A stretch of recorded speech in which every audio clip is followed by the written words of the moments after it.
So I wanted to talk about the current because it seemed like it tied into what you were just saying. And it's also in the January 30th calendar discussion is the current. And for me, the thing that I tend to do is I tend to get involved in busyness and doing and thinking about things. And even as I was taking notes while listening to you, I noticed how my mental processes tend to take me away from feeling the current. Give us more detail about what you mean by the current. Well, once upon a time, months ago, when I was meditating, I could just feel afterwards, in the process of it, toward the end of it, like my whole field was lit up. There was this lighting up of my auric field, and it just felt absolutely alive and That's wonderful. What it feels like when all the circuits are open, when the resistance is gone, yes, or less, and you're allowing more of the juice, yes, from who you really are, from your vortex, from who you really are, to flow. Yes. And there's a lot you say in today's discussion, January 30th, about the current being your connection with Source. And if you will, master it. You know, it's interesting because that current is always flowing to you. And you adapt to it. You adapt to the way you allow it. Now, those were very specifically chosen words. You adapt to the way you allow it. Here's another way of saying that. You adapt to your own resistance. You get used to the way that feels. And it's interesting because when you get used to the way that feels, then allowing a little more juice to flow is something that you can physically feel, and maybe something that initially feels a little off to you even, because you're not really used to it. We like to play with you about it's a terrible price you pay for this alignment, all that bliss and everything. The way for you to really be aware of your connection or your alignment to that current is by doing your best to stay focused on whatever you believe caused it. And in doing so, you allow it to become more. And as you allow it to become more, the momentum of that allowance, of that more and more allowed current, will carry you into realizations and into experiences that then you can begin to make the association of. We've been saying for a long while that there are two ways of knowing how you're doing in terms of that alignment, or as you say, that feeling of that current. There are two ways to know what your alignment is. One is by the way you feel, and the other is by how things are turning out. So now, in the spirit of what we're talking to you about, turning vibrations to thoughts and thoughts to things, as things are turning out, if you can make the correlation, well, how was I feeling before that happened? In other words, what feeling came before this thing? Or what feeling came before this thing? So you begin to master your understanding of your state of allowing. Esther was sitting at the beach a day or two ago. She was alone, sitting in her van, and she went specifically for what you're talking about. She went to feel that current. She went because she knows, first of all, that ocean is wide open out there. And as she faces out there, she knows that there's no resistance out there in those airways at all. And the people that she sees are frolicking in the surf. They're getting better on their surfboards. They're picnicking. She can hear the happiness in their voice as they're walking by. So she knows she's picked a sort of resistance-free zone. So she sat and focused, did a short meditation, cooked breakfast in her van, bask in the fun of that. And then she sat. She opened enough windows just for the perfect breeze. She created what she believed was the perfect environment for alignment with well-being.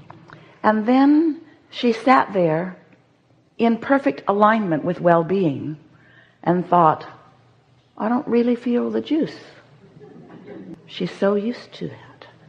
She's so used to alignment that it's just the normal way she feels.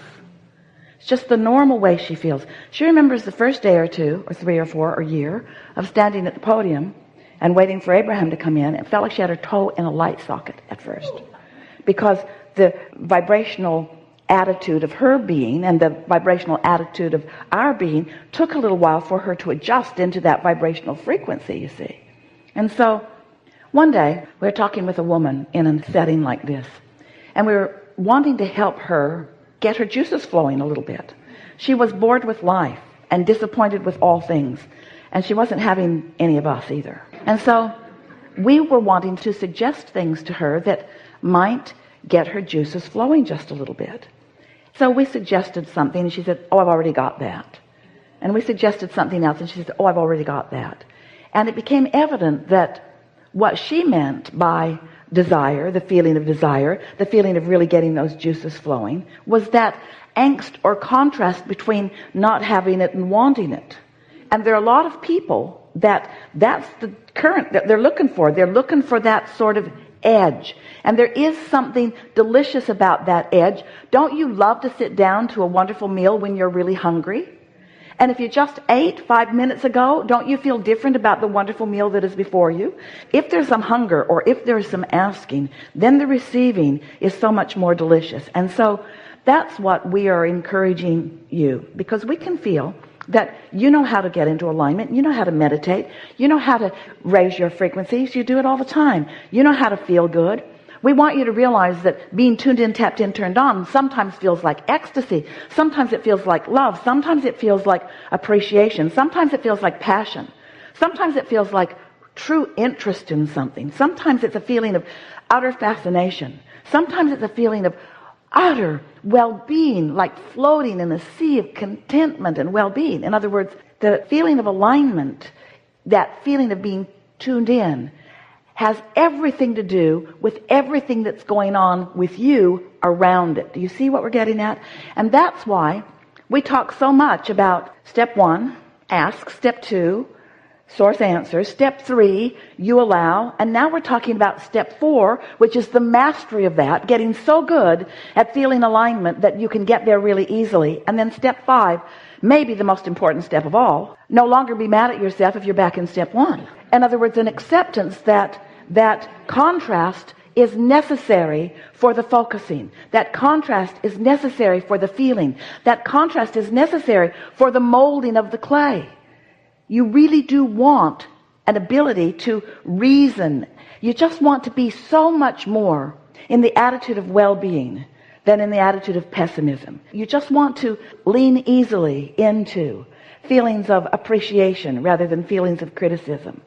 You just want to have control of the direction of your thought. And it's our promise to you that the natural processes, the natural laws, the natural momentum of law of attraction will carry you into those stronger and stronger feelings.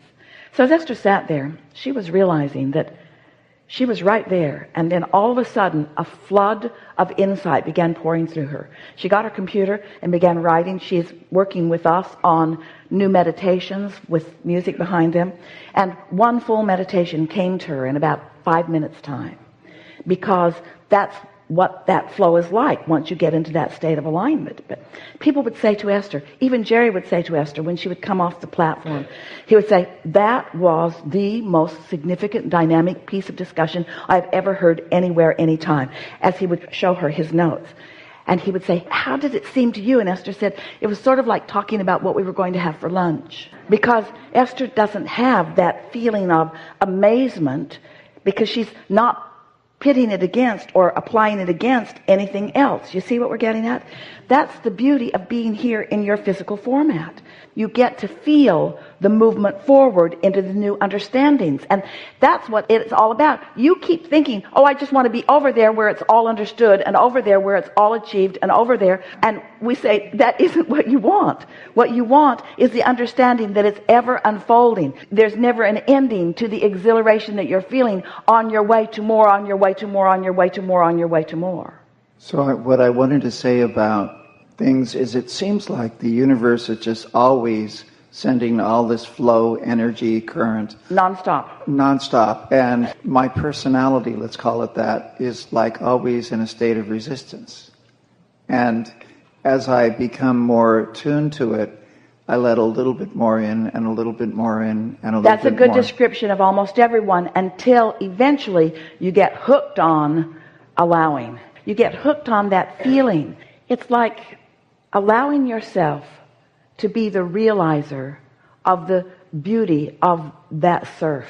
It's like willing to focus on it for just a moment and be the realizer of what that all means, of the gift that it is to you personally. There's a worthiness thing that's mixed in all of you, where you really can't, almost all of the time, take in what's being offered to you. It's like you have to practice letting the love in that's being offered to you, and you're not that good at it. That's true. And that's why you want to justify it through hard work, or you want to justify it by having plenty of other people there enjoying it with you, because after all, this shouldn't be just for you. There's a resistance to accepting the value and the perfection and the wonderfulness and the importance and the value that is you. Right. You are out here on this leading edge as the new decider of where the energy will flow. And once you come to a conclusion, even a cellular conclusion, do you understand the adaptive nature of your being? Do you have any sense of the longevity of your species and the adaptive nature of your being and the understanding of source and the readiness of source to express to you whatever is necessary for the balance that you are seeking? But if you sit in that resistant place of not liking yourself, or not letting in because you're mad at somebody else, or not letting the new in because you're so fixated on what's already here, oh, it's so delicious. Once you catch the vision of this, once you get it, that you are a creator, and once you get it, that you're vibration, and once you get it, that what you want matters, and once that desire occurs to you and you feel it, and you know for sure, oh, now I felt it, it's a done deal. It was a done deal before you felt it, but you didn't know as much. Now I felt it, it's a done deal. Now it's my job to relax and witness the unfolding.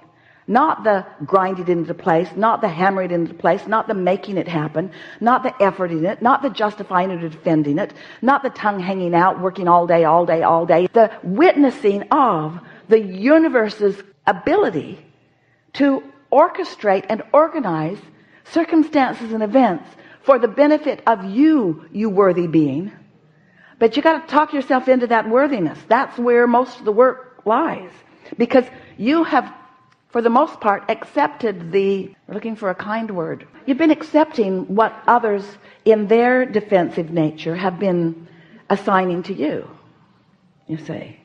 And so it's only someone who's tuned in, tapped in, turned on, who can feel about you the way Source really feels about you. And so you just want to stop looking for love in all the wrong places and look for it where it really is. Look for it where it is.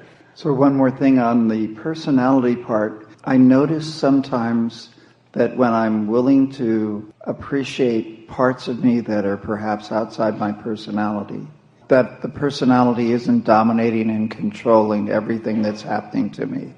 It's like there's a bigger piece of me that's going through day-to-day world, through life, and wonderful things are beginning to happen from that perspective. And I kind of let go of the personality knowing what's going to happen next, or knowing how good it might be.